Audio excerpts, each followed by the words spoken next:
मुझे एक ही इशू लगता है इस चुनाव में, बाई इलेक्शन में, कम से कम शहर में, क्योंकि नितिन नवीन जी का पहला चुनाव हम लोगों ने देखा था और सरकार बन गई थी नीतीश जी की, सुशील मोदी जी उप मुख्यमंत्री थे। जो वोटिंग परसेंटेज है जो बाई इलेक्शन में देखा, लोगों को लगा कि सरकार तो है ही, सरकार में तो कोई दिक्कत है ही नहीं, ये बाई इलेक्शन है, तो वोटिंग परसेंटेज शायद 20% से कम ही वोट पड़ा था, उससे 18-19% वोट पड़ा था।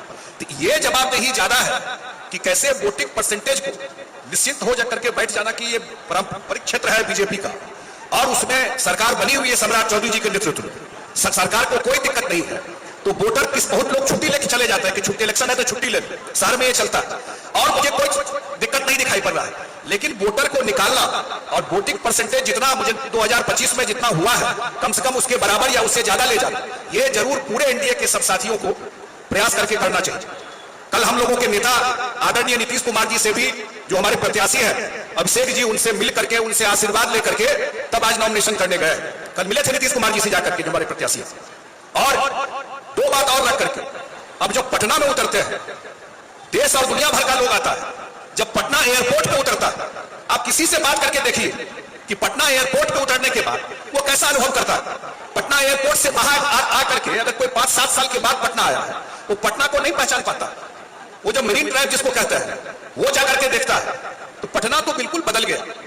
माननीय मुख्यमंत्री जी बैठे हुए, अभी सबसे बड़ा इशू जो पूरा एनडीए ने 2025 के चुनाव में हम लोगों ने कहा, वो है 1 करोड़ लोगों को रोजगार और नौकरी अगले 5 साल में देंगे। और मुख्यमंत्री उस दिशा में पूरा काम कर रहे हैं। कैसे इन्वेस्टर आएगा, कैसे उद्योग लगेगा, और मेरा मानना है अभी नहीं तो कभी नहीं, यही 5 साल है बिहार को एक बड़े जंप लेने का। ये जो मौका है जिसमें केंद्र से भी सहयोग है और यहां पर भी एनडीए सरकार है, तो इस मौका को चूकना नहीं है। इस चुनाव का सरकार पे असर नहीं पड़ेगा, लेकिन जिस दिन रिजल्ट आएगा पूरा देश के लोगों का नजर अगर एक सीट पर रहेगा, वो सीट है बांकीपुर की। बांकीपुर में क्या हो रहा है टीवी में लोग देखना चाहेंगे। तो मैं तो एक ही आग्रह निवेदन करने के लिए आपसे आया, बिहार में बहुत काम हुआ, एक एक काम का चर्चा करेंगे। 20 साल में एनडीए सरकार का, उपेंद्र कुशवाहा जी कह रहे थे 2005 से पहले की स्थिति तो बहुत लंबा हो जाए, लेकिन बिहार आज देश में, बिहार और बिहारी इज्जत से देखा जा रहा है, वो एनडीए सरकार की देन है जो देश भर में देखा जा रहा है। तो मैं तो एक ही आग्रह और निवेदन करने के लिए आपसे आया हूं, जब 30 तारीख को चुनाव होगा, कमल छाप है सब जानते हैं, और यहीं के रहे नितिन नवीन जी, आज उन्हीं के नेतृत्व में बंगाल में इतनी बड़ी जीत हुई है। कोई सोच नहीं सकता था कि बंगाल में बीजेपी कभी जीतेगी, आज इतनी बड़ी जीत हुई है। तो सबका नजर, उनका गृह क्षेत्र है, सबका नजर उनके ऊपर, उनके क्षेत्र पे होगा। और नितिन नवीन जी से मुझे नहीं ध्यान आता है कि बीजेपी में कोई बिहार का आदमी राष्ट्रीय अध्यक्ष कभी हुआ कि नहीं हुआ, शायद कोई बिहार का आदमी पहले नेता है। ये बिहार के लिए, सिर्फ बांकीपुर के लिए नहीं, पूरे बिहार के लिए प्रतिष्ठा इज्जत की बात है कि बिहार का एक बेटा आज भारतीय जनता पार्टी का राष्ट्रीय अध्यक्ष बन के गया।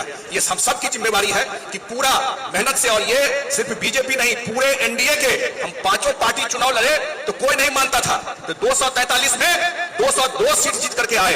एक साथ एनडीए चुनाव लड़ रही है और हम लोगों के प्रत्याशी जो बूथ स्तर के कार्यकर्ता से इनको टिकट मिला है, मैं अपनी तरफ से पूरी शुभकामना बंटी जी, अभिषेक जी को देता हूं। इनको जिताइए। बहुत बहुत